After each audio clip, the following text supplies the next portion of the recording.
అబద్ధమాడితే. ఉజ్జయిని పాలకుడు వీరసేనుడు సామంతరాజులు నగర ప్రముఖులతో సభలో ఉండగా సదానంద మహర్షి విచ్చేశాడు.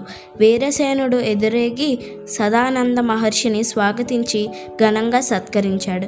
స్వామి, తమరు వచ్చిన కార్యం చెబితే తక్షణం నెరవేరుస్తాను అన్నాడు వినయంగా చేతులు జోడించి.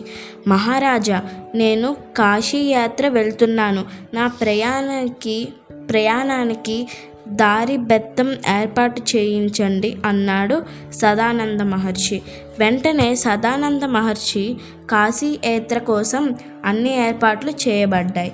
రాజా, పెద్దల ఎడల నీ ప్రవర్తన నన్ను ఎంతగానో సంతోషపరిచింది. ఏదైనా వరం కోరుకో అన్నాడు సదానంద మహర్షి. మహర్షి, నా రాజ్యంలో ప్రజలు విపరీతంగా అబద్ధాలు అలవాటు పడిపోయారు.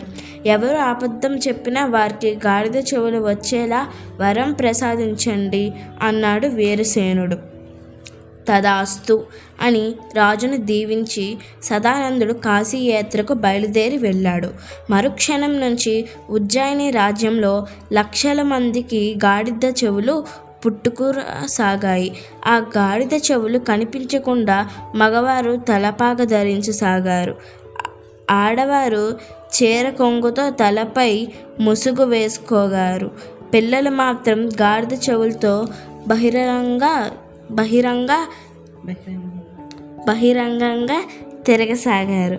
కొన్ని రోజులకు ఆ రాజ్య ప్రజలతో పాటుగా రాజు, రాణి, మంత్రి, సేనకి సైన్యులందరికీ గాడిద చెవులు పుట్టుకు వచ్చాయి.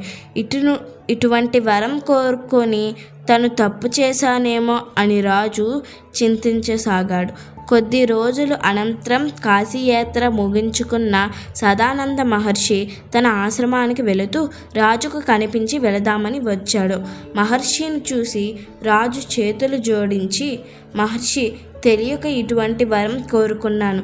నా తప్పు మన్నించండి. ఈ వరాన్ని రద్దు చేయండి అని వేడుకున్నాడు. మహారాజా, ఏ అబద్ధం చెప్పినందుకు గాడిద చెవులు వచ్చాయో వాళ్ళు బహిరంగంగా రచ్చబండ వద్ద ప్రజల ముందు తను ఆ అబద్ధం చెప్పడం వలన తనకు గాడిద చెవులు వచ్చాయని ఒప్పుకుంటే వారికి మామూలు చెవులు వస్తాయి అని చెప్పి సదానంద మహర్షి తన ఆశ్రయానికి వెళ్ళిపోయాడు. ఆ విషయం రాజు తన రాజ్యం అంతటా దండోర వేయించాడు. ప్రజలంతా తాము అబద్ధం చెప్పామని అంగీకరించడంతో అందరికీ మామూలు చెవులు వచ్చాయి. నాటి నుంచి ఆ రాజ్య ప్రజలు అబద్ధం చెప్పాలంటే భయపడుతూ నిర్భయంగా నిజమే చెబుతూ నిజాయితీగా జీవించసాగారు.